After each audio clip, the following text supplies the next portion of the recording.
মোৰ ছাত্ৰ ছাত্ৰীসকল তোমালোকৰ বছৰেকীয়া পৰীক্ষাৰ এক্সামিনেশ্যন এনুৱেল এক্সামিনেশ্যন 2022 ইয়াৰ কুৱেশ্যন এছামিছৰ কুৱেশ্যনবিলাক হ'ব তোমালোকৰ ইয়াত ফুল মাৰ্ক থাকিব 100 তোমালোকৰ প্ৰথম কুৱেশ্যনটো দিছে সহজ ব্যৱহাৰৰ অনুপান কি তাৰ নেক্সট দিছে খ নম্বৰত সাহিত্য কলা নামৰ পুথিখন কাৰ ৰচনা নীলমণি ফুকন কোন যুগৰ কবি পৌৰী মানে কি বহল ব্যাকৰণ মানে কি বৰ্তমান অসমৰ জ্বলন্ত সামাজিক সমস্যা কি তাৰপিছত তোমালোকক দিছে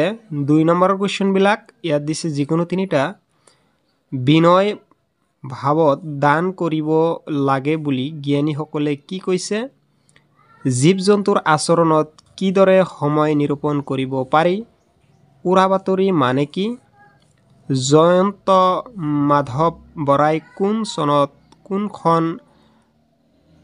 উপন্যাসৰ বাবে সাহিত্য একাডেমী বঁটা লাভ কৰিছিল সময়ৰ ডাঙৰ ভাগবোৰ কি কি তাৰ নেক্সট শব্দৰ অৰ্থ লিখা যিকোনো চাৰিটা হট অনুপান বেলিঘড়ি মহাপ্ৰলয় কৃচ্ছ সাধনা বৰ্বৰ আনৰ ভাল গুণ কিদৰে বখানিব লাগে বুলি লিখিলে লিখকে কৈছে বুজাই লিখা নাইবা ভূত প্ৰেতক লৈ প্ৰচলিত কেতবোৰ অন্ধবিশ্বাস বৰ্ণনা কৰা অন্ধবিশ্বাস মানে কি অন্ধবিশ্বাস সমাজত কেনেধৰণৰ সমস্যা সৃষ্টি কৰিব পাৰে এতিয়া তাৰ নেক্সট পেজলৈ যাম নাইবা দিছে অন্ধবিশ্বাস আৰু কুসংস্কাৰ আঁতৰ কৰিবৰ বাবে তোমাৰ ফালৰ পৰা ব্যৱস্থা ল'ব ফালৰ পৰা কেনে ব্যৱস্থা ল'ব চমুকৈ লিখা তাৰ নেক্সট দিছে 6 নম্বৰত ইয়াত কুৱেশ্যনৰ দিছে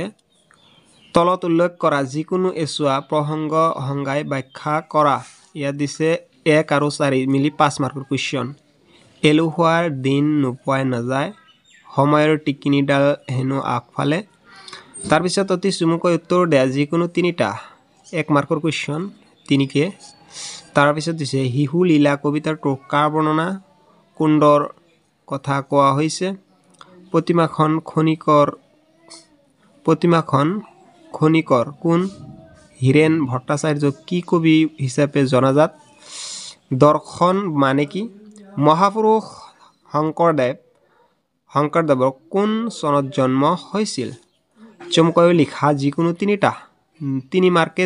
দুটা কুৱেশ্যন থাকিব 3 মাৰ্কে মাৰ্ক থাকিব 3 3 2 6 মাকৰ হাতত ধৰা পৰাৰ পিছত যশোদাই কৃষ্ণক কি কৰিছিল মানুহ মায়াবী জীৱ বোলাৰ অৰ্থ কি কবিয়ে কিদৰে তেওঁৰ দেশৰ বুকুত সোণালী ভৱিষ্যত সপোন ৰচনা কৰে শংকৰদেৱৰ ৰচিত দুখন নাটৰ নাম কি লিখা কবিয়ে কিয় মানুহক দেৱ আৰু হেব বুলি কৈছে তাৰ নেক্সট 6 নম্বৰ কুৱেশ্যন তলৰ উল্লেখ কৰা কবিতা দুটিৰ পৰা যিকোনো এটা কবিতা উল্লেখ কৰি সাৰাংশ লিখা ইয়াত দিছে 1+4 = 5 তাৰপিছত মোৰ দেশ মানৱ বন্দনা সাৰাংশ লিখিব গৈছে দুটাৰ যিকোনো এটা তলৰ যিকোনো এফাকি কবিতা শাৰীত প্ৰসংগ দৰ্শাই ব্যাখ্যা কৰা 1+3 = 4 ইয়াত দিছে যাক যোগী নপাবে ধ্যানত হেন হৰি পল্লান্ত ভয়ত তাৰ নেক্সট আৰু এটা দিছে এইটো দিছে সুন্দৰভাৱে এইটো তোমালোকে দুটাৰ যিকোনো এটা শাৰী তোমালোকে লিখিব পাৰা তাৰ নেক্সট দিছে তলত দিয়া যিকোনো 5 শব্দৰ উত্তৰ নিদৰ্শে অনুসাৰে লিখা তলৰ যিকোনো দুটা শব্দৰ নৰ খ কি কাৰণে হৈছে লিখা মধ্যাহ্ন নহয় এইটো মধ্যাহ্ন আৰু মধ্য খ কি কাৰণে হৈছে লিখা এইবিলাকো বৰ্ণনা কৰিব লাগিব অনুৰ অংকন কংকন নিষেধ কষ্ট তাৰ নেক্সট আছে ইয়াত দিছে সমৰ্থক শব্দ আকাশ শৰীৰ ৰাতি বতাহ যিকোনো দুটা শব্দৰ বিপৰীত অৰ্থ শব্দ লিখা জীবন কন্দুন মিত্ৰ বাম যিকোনো দুটা শব্দৰ সন্ধি ভাঙা স্বাধীন নাবিক দিগন্ত জনাকীৰ্ণ তাৰ নিচে তলত যিকোনো দুটা প্ৰত্যয় ভাঙা কপাহী বাটৰুৱা ভগনীয়া খাটনিয়াৰ দ্বন্দ্ব সমাস দুটাৰ উদাহৰণ দিয়া এইবিলাক কুৱেশ্যন দিছে তোমালোকক কুৱেশ্যনবিলাক প্ৰত্যেকই ভালকৈ উত্তৰ সহকাৰে দিবলৈ যত্ন কৰিবা তাৰ নেক্সট দিছে এইবিলাক কিন্তু প্ৰত্যেক কুৱেশ্যনতে 5 মাৰ্ককে থাকিব তাৰ নিচে দ্বন্দ্ব সমাস দুটাৰ উদাহৰণ দিব গৈছে তাৰ পিছত জুৰীয়া শব্দ উদাহৰণ দিয়া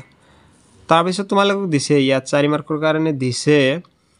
ভাৱ সম্প্ৰসাৰণ কৰি এটা যিকোনো এটা হৈ থকা হেলে হা ধৰিব নোৱাৰে অতিভক্তি চুৰৰ লক্ষণ মানে এইবিলাক দিছে তোমালোক অৰ্থ নাইবা তোমালোকে এইবিলাকো লিখিব পাৰা আলাখৰ লাড়ু অটম টুকাৰী দুধৰ পচলা পানীৰ তলৰ কাইট এইবিলাকৰ বিষয়ে তোমালোকে সুন্দৰভাৱে বৰ্ণনা কৰি লিখিব পাৰা ৰচনাৰ নিচিনাকে শৰ্টকে নাইবা তোমালোকে লিখিব পাৰা যে তোমাৰ শ্ৰেণীকোঠাত তুমি অসুস্থ কাৰণে তোমাৰ পেটৰ অসুস্থৰ কাৰণে তুমি বিদ্যালয়ৰ অৰ্ধছুটিৰ বাবে এখন পত্ৰ লিখা বা আবেদন লিখা তাৰ নেক্সট তোমালোকৰ লিখে দিছে 8 মাৰ্কৰ দিছে যিকোনো এটা ৰচনা তোমাৰ জীৱনৰ লক্ষ্য অসমৰ বানপানী মাদক দ্ৰব্য সমাজৰ ইয়াৰ প্ৰভাৱ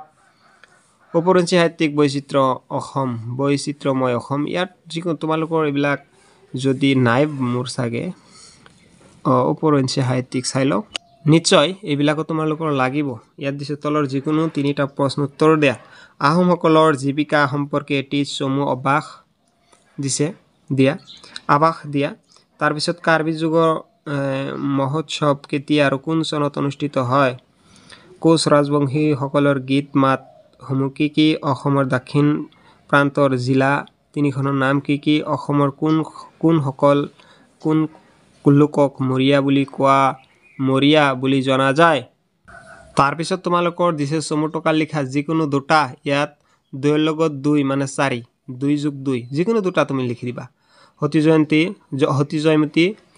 ৰাজমোহন নাথ ইয়াত এই চাৰিটাৰ পৰা যিকোনো এটা বাখাজিৰিকা এইবিলাকৰ পৰা যিকোনো এটা তাৰ বিভাগ খ মূল্যাংক 25 মাৰ্কৰ ইয়াত দিছে মাধৱ কন্দলি কোন যুগৰ কবি আছিল প্ৰাক শংকৰী যুগৰ কবি আছিল তাৰ পিছত দিছে ৰামায়ণত কেইটা কাণ্ড আছে ৰামায়ণত মাধৱ কন্দলিয়ে কোন ৰাজপক্ষক পৃষ্ঠপোষকত্ব লাভ কৰিছিল কোনে মাধৱ কন্দলি অপ্ৰমোদী কবি বুলি আখ্যা দিছিল শংকৰদেৱে চমু টকা লিখা যিকোনো দুটা ইয়াৰ পৰা তুমি যিকোনো দুটা লিখিব পাৰা চমু টকা যিকোনো লিখিব পাৰা দুটা ইয়াৰ পৰা তিনিটাৰ পৰা যিকোনো দুটা সূৰ্যদেৱ তাৰ পিতৃ মাতৃ কোন আছিল এইবিলাকৰ বিষয়ে লিখিব পাৰা তাৰ নেক্সট দিছে তোমালোকৰ 4 মাৰ্কৰ দিছে অতি চমুকৈ উত্তৰ দিয়া সন্মান নামৰ পাৰ্টি কোনখন পুথিৰ পৰা লোৱা হৈছে অসম নিউজ নামৰ কবিতা কাকত কোনে কি দিছে সম্পাদনা কৰিছিল ঈশ্বৰৰ আদি অন্ত আছেনে অধিকাৰ আৰু শাসনকৰ্তা নথকা দেশ এখনে কোনে আচৰণ কৰে এইবিলাকৰ বিষয়ে দিছে তোমালোকে ইয়াৰ পৰা এইকেইটা কুৱেশ্যনে আছে সুন্দৰভাৱে অলপমান চাই লোৱা ইমানেই হেক বুলি ক'ব পাৰি আমি ইমানেই হেক অলপমান কুৱেশ্যনবিলাক ভালকৈ চাই লোৱা এইবিলাক ক'লে বহুত লম্বা হৈ যায় দীঘল হৈ যায় তোমালোকে ভিডিঅ'টো ভাল লাগিলে কিছুমান সহায় পালে মোৰ চেনেলটো সাবস্ক্ৰাইব কৰি দিবা মোক অলপমান সহায় কৰিবা তোমালোকে ভিডিঅ'টো ভালকৈ পুনৰকৈ দেখিবা দেখিলে মোৰ কাৰণে অলপমান ভাল হ'ব ভিডিঅ'টো ইমানখিনি চোৱাৰ বাবে তোমালোকক ধন্যবাদ জনাইছোঁ আশা কৰোঁ তোমালোকে ভাল ৰেজাল্ট কৰিবা ইমানেই ভিডিঅ'টো শ্বেয়াৰ কৰি দিবা লাইক কৰি এটা দিবা